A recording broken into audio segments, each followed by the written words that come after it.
مجمع تیار کیا تھا آل بیت اطہار اور صحابہ کا. انہوں نے قرآن اور علوم نبوت کو اپنی زندگی میں سنوایا اور کر کے دکھایا کہ اللہ کو کیسے راضی کیا جاتا ہے اور رسول اللہ کو کیسے راضی کیا جاتا ہے اور قرآن کو کیسے زندگی میں لایا جاتا ہے. یہ وہ لوگ تھے جن کے بارے میں اللہ نے اسلام کی صحیح تصویر قرار دیے اور ان پر رحمت اور برکتوں کے سارے دروازے کھول دیے. ہمارا دعویٰ ہے کہ ہم مسلمان ہیں, ہم نماز پڑھنے بھی آتے ہیں, روزہ بھی رکھتے ہیں, اور دعویٰ ہے کہ ہم مسلمان ہیں. میرے دوستوں, بزرگوں اور بھائیوں, آج کی اس مجلس میں میں نے اور آپ نے یہ فیصلہ کرنا ہے کیا ہم واقعی مسلمان ہیں, کیا ہمارا دعویٰ سچا ہے, کیا ہم مسلمان کہنے کے لائق ہیں. آؤ 1400 سال پہلے مدینہ چلتے ہیں. ایک بستی ہے جہاں ٹوٹے پھوٹے مکان ہیں, درمیان میں ایک خوبصورت مسجد ہے اور اس کے ارد گرد ساری آبادی ہے, اور لوگ بھی ہماری طرح ہیں. اسی طرح کی 2 آنکھیں, اسی طرح کا ایک ناک ہے, اسی طرح کے ہونٹ ہیں, اسی طرح کی زبان ہے, اسی طرح کے قد ہیں, کوئی چھوٹے کوئی بڑے, اسی طرح کی جوانیاں ہیں, اسی طرح کا بڑھاپا ہے, اسی طرح کی بچپن ہے, اسی طرح کی عورتیں اور مرد ہیں.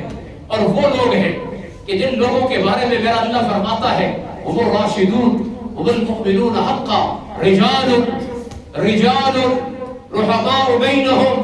یہ وہ لوگ ہیں کہ جن کے بارے میں اللہ کہتا ہے کہ یہ وہ لوگ ہیں کہ جن پہ چل رہے ہیں تو فرشتوں کا سلام اتر رہا ہے. یہ میدان جنگ میں ہیں تو فرشتے ان کے سروں پہ چھاؤں کر رہے ہیں. یہ وہ لوگ ہیں جو گھروں کے اندر ہیں تو آسمان سے رحمت اتر رہی ہے. یہ اپنے بستروں پہ ہیں تو ان کے لیے سلام اتر رہے ہیں. یہ تجارت کر رہے ہیں, میرے رب کی طرف سے خوشی کا اور محبتوں کا پیغام اتر رہا ہے. یہ مسجد میں ہیں تو ان کے سجدوں پہ سلام اتر رہا ہے. یہ بازار میں دکان پہ کام کر رہے ہیں, ان کے کاروباروں پر اللہ کی رحمتیں اتر رہی ہے. یہ عدل کے ایوانوں میں بیٹھے ہوئے ہیں, انصاف کر رہے ہیں, وہاں ان پر رحمتیں اور برکتیں اتر رہی ہیں. یہ حکومت کر رہے ہیں, ان کے تختوں پر اللہ کی رحمت اور برکتیں اتر رہی ہیں. یہ موت کی دلدل میں جا رہے ہیں, میرے رب سے محبت کا پیغام وصول کر رہے ہیں اور مرتے ہی اللہ کا دیدار پا رہے ہیں. یہ سب کے سب ہماری طرح انسان تھے, ہماری طرح کھاتے پیتے تھے, ہماری طرح گھر تھے, ہماری طرح اولادیں تھیں, بلکہ ہم سے دنیا کے آسائش کے اور زیبائش کے لحاظ سے بہت پیچھے تھے. لیکن وہ کیا لوگ تھے کہ جن کی نگاہیں اوپر اٹھتی تھی, میرے رب کی رحمت چھوڑ کے پہنچتی تھی. یہ کون لوگ تھے کہ اما فاطمہ اپنے گھر میں بیٹھی ہوئی, رمضان کے دن ہے, امام علی کرم اللہ وجہہ بھی تشریف فرما ہے, حسنین کریمین بھی بیٹھے ہوئے ہیں اور خادمہ بھی بیٹھی ہوئی ہے. آذان کا انتظار ہو رہا ہے کہ روزہ کھولیں گے. دروازے پہ دستک ہوتی ہے, سوالی اللہ کے نام پہ دے دو. حضرت علی نے اپنی روٹی, اما فاطمہ نے اپنی روٹی دی, حسنین کریمین نے اپنی اپنی روٹیاں دی, اور خادمہ کہاں پیچھے رہ سکتی ہے, وہ انہی کی تربیت یافتہ تھی, اس نے بھی اپنی روٹی اٹھائی, ساری روٹیاں اٹھا کر سوالی کو دے دی. خود بیٹھ کر پانی پر ہاتھ اٹھا کے کہتے ہیں, اے اللہ اگر تو ہم سے راضی ہے تو ہم تجھ سے راضی ہیں. دوسرے دن دروازے پہ دستک, روزہ, سوالی, اسی طرح تقسیم. تیسرے دن تقسیم. یہ وہ لوگ تھے کہ جنہوں نے اللہ کے ہر حکم کو پورا کرنے کی ٹھان لی تھی کہ نہیں, اللہ کی ہر بات کو ماننا ہے, رسول اللہ کی ہر ادا کو اپنانا ہے. کوئی بھی حکم آتا, شراب کا حکم آیا کہ آج سے شراب حرام ہے, مورخین لکھتے ہیں, عیسائی مورخین, مدینے کی ساری گلیاں شراب سے بھر چکی تھی, کسی نے ایک گھونٹ بھی منہ کی طرف نہ لایا. جو بنا رہے تھے انہوں نے کھڑے توڑ دیے, جو پی رہے تھے انہوں نے جام پھینک دیے, جو بیچنے جا رہے تھے انہوں نے ساری شراب ضائع کر دی کہ نہیں, اللہ کا حکم پہلے ہے. عورتیں مسجد میں نماز پڑھتی تھی اس دور میں, پیغام آ گیا، پردہ آیا، اس کے بعد عورتیں چمٹ گئیں ستونوں کے ساتھ، اپنے محرموں سے کہا جاؤ ہمارے لیے چادر لے کے آؤ، کہ اللہ کا حکم آ گیا ہے، اب سر پہ چادر ہوگی، پردہ ہوگا تو پھر قدم اٹھے گا کہ اگلے قدم پہ اللہ کی ناراضگی نہ آ جائے۔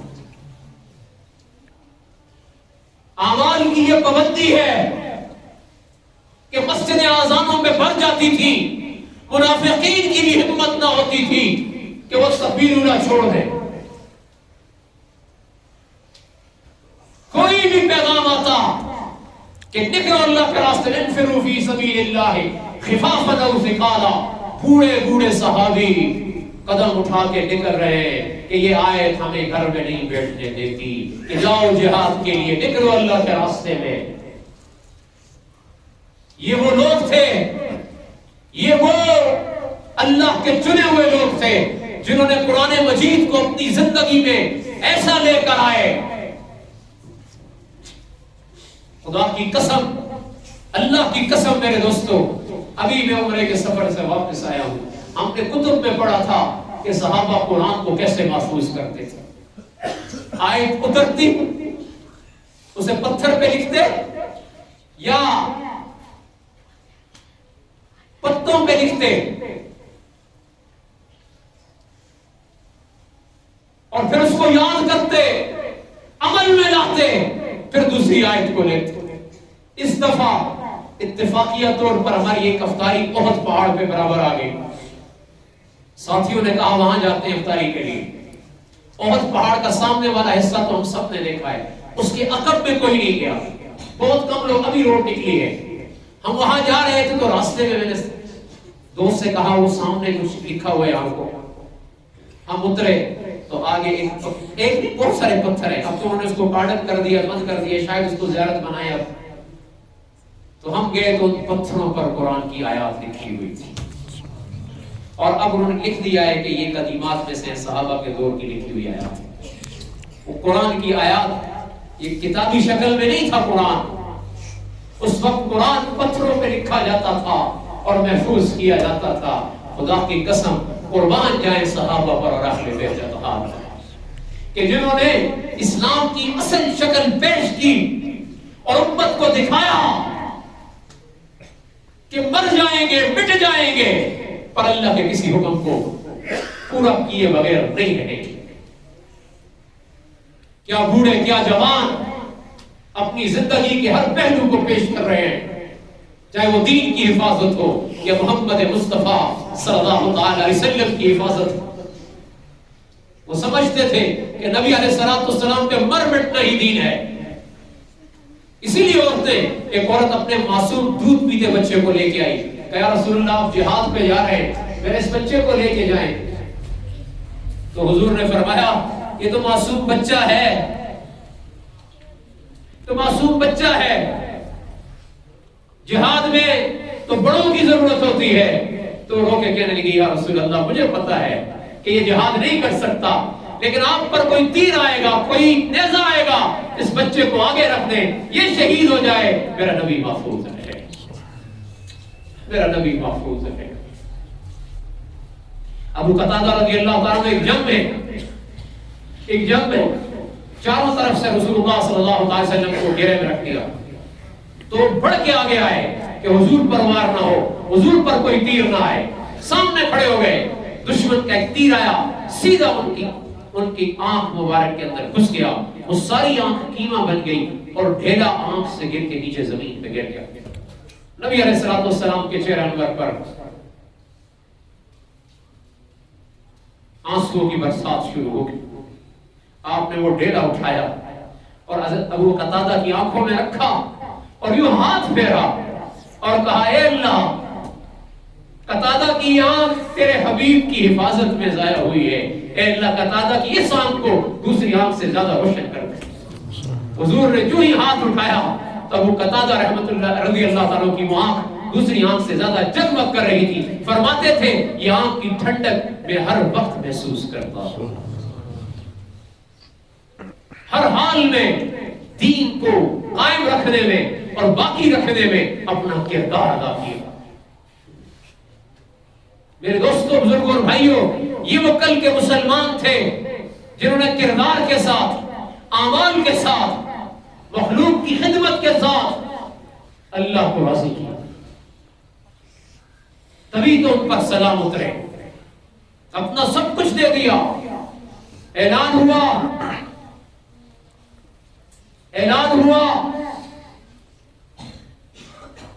کہ اللہ کے راستے میں جانا ہے، زیادہ راہ اکٹھا کرو۔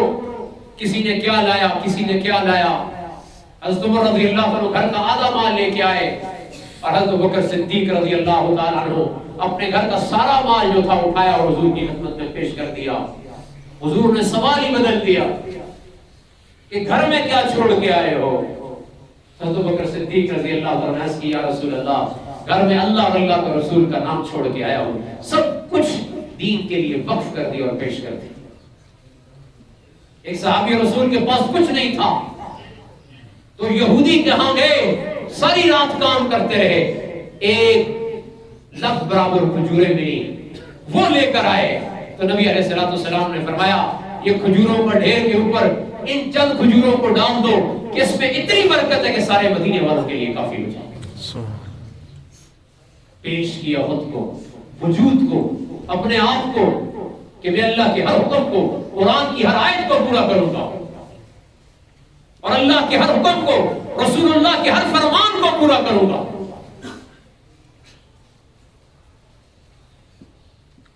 یہ کل کے مسلمان تھے، کل کے مومن تھے، ہماری طرح کے انسان تھے۔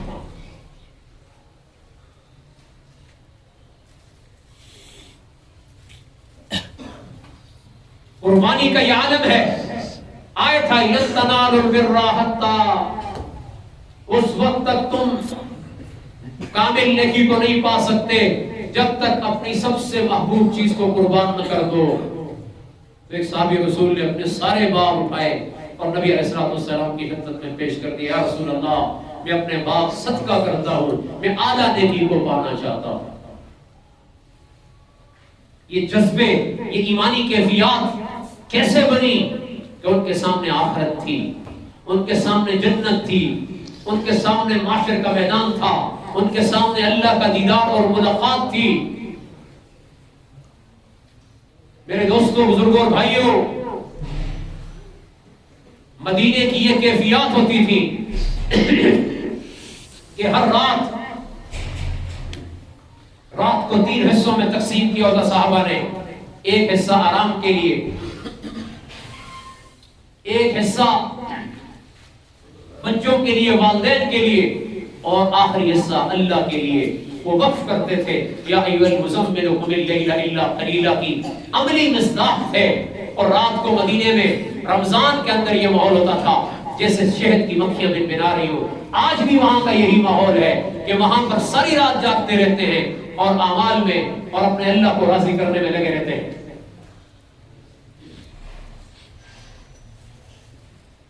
میرے دوستوں، بزرگوں اور بھائیوں، یہ مجلس، جس مجلس میں ہم شریک ہیں، یہ قرآن کی مجلس ہے، اس لیے میں چند گزارشیں ضروری سمجھتا ہوں اپنی ذات کے لیے اور آپ کے لیے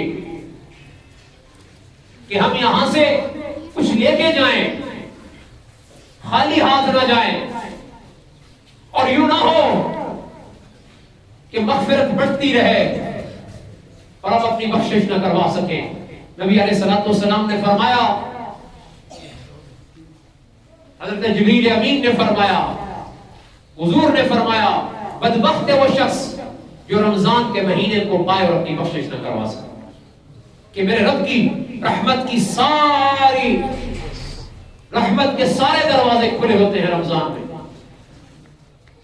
تو کل کے جو مسلمان تھے وہ کردار کے غازی تھے میرے دوستوں، انہوں نے رسول اللہ کے ہر حکم کو اور اللہ کے ہر حکم کو ایسے پورا کر کے دکھایا کہ اللہ کو بھی خوش کیا، رسول اللہ کو بھی خوش کیا، اور ساری کائنات کے لوگوں کو ایک پیغام دیا کہ یہ ہے وہ زندگی، یہ ہے وہ زندگی جس زندگی پر اللہ کی مددیں اترتی ہیں، یہ وہ زندگی ہے جس زندگی پر آسمان سے فرشتے اترتے ہیں، یہ وہ زندگی ہے جو اس زندگی کو اپنائے گا میرا رب رحمتوں اور برکتوں کے سارے دروازے کھول دے گا۔ قرآن مجید کی 6666 آیات ہیں. میرے دوستوں ان آیات کو ہم غور کریں تو ہمیں ہر آیت میں ایک پیغام ملتا ہے. ہر آیت ہمیں اللہ سے ملاتی ہے. ہر آیت ہمیں زندگی کی ترتیب سکھاتی ہے. ہر آیت ہمیں حکم بتاتی ہے. ہر آیت ہمیں اللہ سے جوڑتی ہے. ہر آیت ہمیں رسول اللہ سے جوڑتی ہے. ہر آیت ہمیں صحابی رسول اور آل بیت اطہار سے جوڑتی ہے. خدا کی قسم میرے دوستوں بزرگ اور بھائیوں کبھی قرآن کو غور سے پڑھ کے تو دیکھو, تنہائی کے لمحوں میں غور کر کے تو دیکھو. قرآن ایسا مقناطیس ہے جو اپنی طرف کھینچتا چلا جاتا ہے. چونکہ ہم آج کے مسلمان ہیں جو ان ساری چیزوں سے بہت دور ہو چکے ہیں, اور یہی آج کا رونا ہے میرے دوستو. آج اویئرنس کا دور ہے, زندگی بڑی آسان ہو چکی ہے, زندگی آسان ہو چکی ہے اور آسائشیں اور زیبائشیں ہر گھر میں موجود ہیں. ہم مسلمان ہیں نا, ہمارا دعویٰ, اور وہ بھی مسلمان تھے. خدا کی قسم کئی دن بغیر کھائے روزہ رکھنا. نبی علیہ الصلوۃ والسلام کا گزر ایک بات سے ہوا تو راستے میں کچھ کھجوریں پڑی ہوئی تھی, تو نبی علیہ الصلوۃ والسلام نے وہ صاف کی. اپنے ساتھی سے پوچھا, صحابی سے, اتشتہی, کھاؤ گے؟ تو صحابی رسول نے کہا, لا اشتہی یا رسول اللہ, مجھے بھوک نہیں ہے. تو آپ نے فرمایا, بل اشتہی, لیکن مجھے بھوک ہے. اللہ کی قسم یہ آج چوتھی صبح ہے, میرے پیٹ میں ایک دانہ بھی نہیں گیا. آج تو بڑی آسان زندگی ہے, غریب آدمی بھی آٹا کھا لے گا, ارد گرد سے کچھ معاملہ ہو جائے گا. پیٹ پہ پتھر باندھ کر آپ نے جہاد کیا, صحابہ نے جہاد کیا. ایک کھجور کے دانے پر سیری اور افطاری ہوئی. کتنی نعمتیں آج ہمیں میسر ہیں, کتنی نعمتیں میسر ہیں. دسترخوان پہ طرح طرح کے اناج ہیں, ٹھنڈا پانی ہے, شربت ہے, گرمیوں میں پنکھا چل رہا ہے, ایسی چل رہا ہے, طرح طرح کے لباس ہیں, مسجدوں میں کارپٹیں ہیں, پنکھے ہیں, لائٹ ہے, نہ روشنی کا انتظام, نہ طرح طرح کے کھانے. لیکن ایمان اتنا مضبوط کہ چلتے زمین پر ہے اور قدموں کی چاپ عرش میں سنائی دیتی ہے. میرے دوستو بزرگوں اور بھائیوں, آج تو اللہ نے بڑی آسانی اور بڑے فراوانی کی ہوئی ہے.